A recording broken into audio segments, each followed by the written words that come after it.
Salut à tous, c'est David, j'espère que vous allez... Salut à tous, c'est David, j'espère que vous allez bien. On se retrouve aujourd'hui pour une nouvelle vidéo un petit peu spéciale. Alors, comme vous le savez sûrement, j'ai fait une école d'architecture d'intérieur et une formation de cuisiniste. Donc je me suis dit que ça pourrait être pas mal de vous faire un petit cours entre guillemets de dessin pour vous montrer comment dessiner une perspective à main levée. Je pense que ça peut vous intéresser, vous allez voir, c'est pas très compliqué. Il suffit beaucoup de temps, beaucoup de patience et aussi, beaucoup de temps et de patience. Voilà, c'est tout. Je vais allumer donc la feuille et vous expliquer en même temps ce que je fais. Donc je pense pouvoir réussir cette vidéo sans trop de problèmes. Donc n'oubliez pas les pouces bleus si ça vous plaît, de t'abonner si ce n'est pas déjà fait. N'oublie pas la petite cloche de notification et on passe tout de suite au dessin. Donc je vais dessiner une cuisine donc en perspective. On va essayer de faire ça rapidement mais propre. Donc dans cette vidéo là, je vais faire la perspective à un point de fuite. Donc un point de fuite, qu'est-ce que c'est? Je vous montrerai en plus sur la feuille, je vous réexpliquerai. Mais en fait, on part d'un dessin de base et après on augmente en 3 dimensions vers nous. Et après, il y a une perspective en 2 points de fuite où là c'est un peu différent. Mais bon, je vais vous expliquer tout ça sur ma feuille de dessin. Allez, c'est parti! Pour le dessin, j'espère que vous allez bien voir parce que j'ai une toute petite table et que mon téléphone, voilà, j'ai essayé de le placer comme je le pouvais.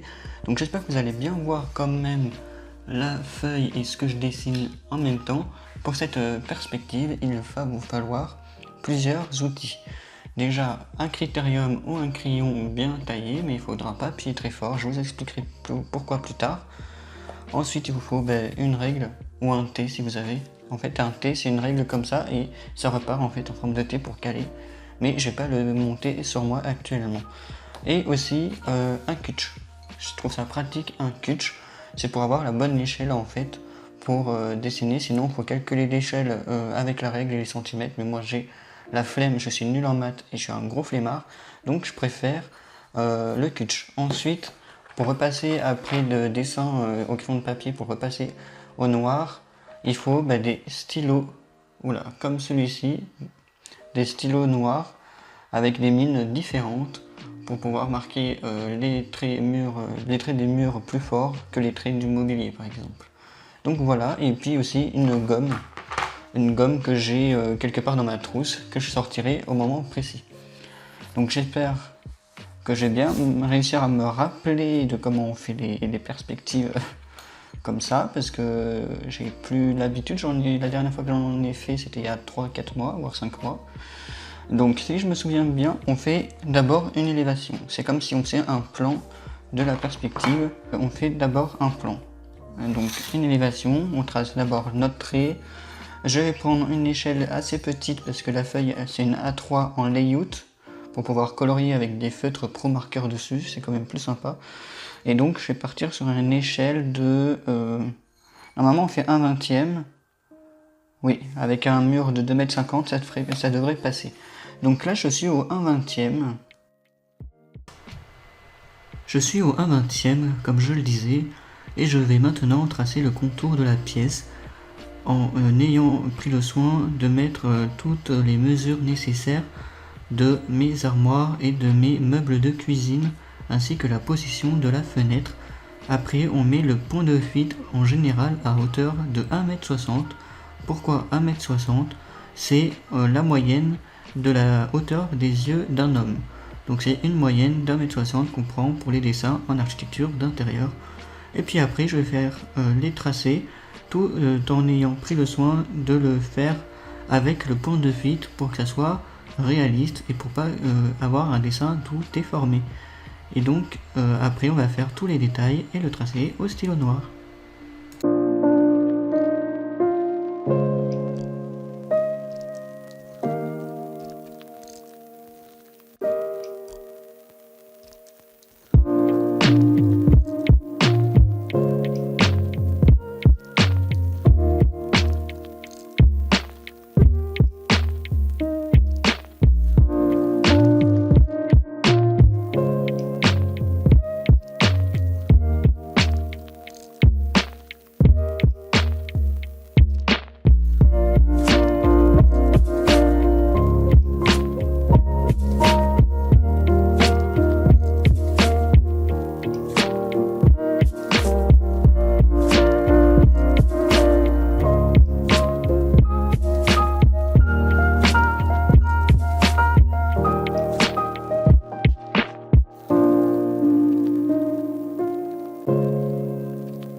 Donc voilà, j'ai terminé la base donc de la perspective. Maintenant, on va faire donc les petits détails. Allez, toujours en accéléré, mais je pense que vous avez compris le principe maintenant.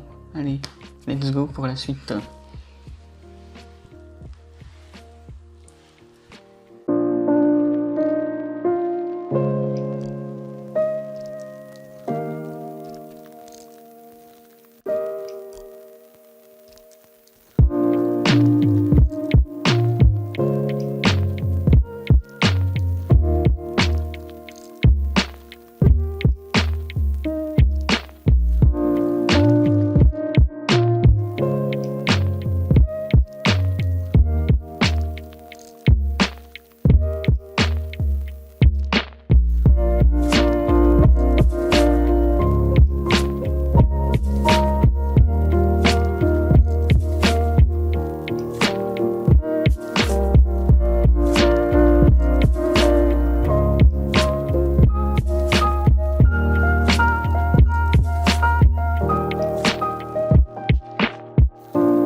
Donc voilà, on a terminé donc les détails. Donc après on peut rajouter des poignées, on peut rajouter plein de petits détails, mais pour cette cuisine je vais faire vraiment très simple pour vous montrer les bases. J'espère que vous avez compris à peu près le principe. Donc là je vais juste rajouter une porte de ce côté là pour accéder par exemple au coin salon pour simuler. Rajouter encore un petit luminaire, quelques petits accessoires déco et puis après on passe donc au stylo noir. Donc je finis tout ça en accéléré toujours.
Donc voilà, j'ai terminé donc la perspective en 1.8. On va repasser donc maintenant au noir. Donc il faut savoir qu'on a plusieurs mines. On peut avoir plusieurs mines avec des grosseurs différentes. Donc on va faire marquer les murs avec une épaisseur assez importante. Donc moi je vais mettre en épaisseur ici, voilà, de 0,8 pour les murs. Ensuite, pour la colonne, 0,3. Et ensuite, pour le reste, en 0,2. J'espère que vous allez bien réussir à voir. Voilà. Donc, j'ai utilisé principalement ces trois stylos noirs, tout simplement. Allez, bah c'est parti. Je vais faire tout ça. Donc, c'est le même principe. On repasse. On a juste à repasser pour mettre au propre. Et ensuite, pour pouvoir gommer. Donc ensuite avec le stylo noir en 0,8 mm, je vais faire le contour des murs et des ouvertures de fenêtres et de portes pour pouvoir bien qu'on voit la différence entre les murs et les meubles de cuisine comme je le disais précédemment dans la vidéo. Donc on n'oublie pas bien sûr de mettre la colonne, enfin l'armoire, réfrigérateur ou les autres armoires dans une épaisseur un petit peu plus fine, donc de 0,3 mm, et pour le reste après on passe en 0,2 mm. Donc après c'est le même principe que pour le crayon, on fait tout avec le point de fuite pour que ça soit un minimum réaliste.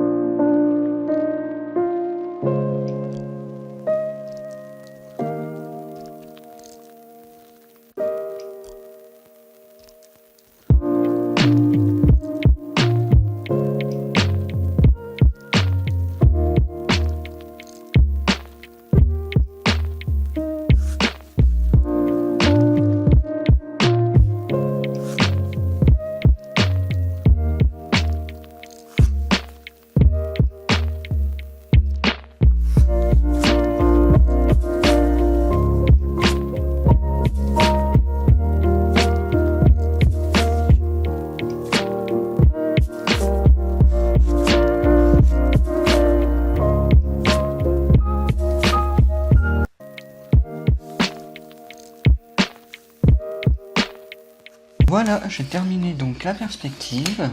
Ça a été assez rapide parce que j'ai pas fait non plus énormément de détails. Je vais rajouter juste quelques petits traits pour simuler les verres. Hein. Voilà. Et voilà donc ce que ça donne. Voilà ce que ça donne en perspective à un point de fuite. Donc comme je vous le disais, on fait d'abord une élévation et après on monte en 3D dans notre direction. Donc voilà pour la perspective de cuisine à un point de fuite. Je vous ferai donc pour le salon, ça marche aussi pour les salons, pour les salles de bain, pour toutes les autres pièces de la maison et pour les extérieurs aussi. Donc dans cette vidéo là, je vais vous montrer comment faire une perspective donc à un point de fuite. Donc et puis après, dans une autre vidéo, je vous ferai une perspective à 2 points de fuite. J'espère que vous avez aimé cette vidéo perspective donc à un point de fuite, voilà. N'oubliez pas de mettre donc les pouces bleus si vous avez apprécié la vidéo, de vous abonner si ce n'est pas déjà fait, de ne pas oublier la petite cloche de notification bien sûr. On se retrouve très bientôt pour une nouvelle vidéo. Salut!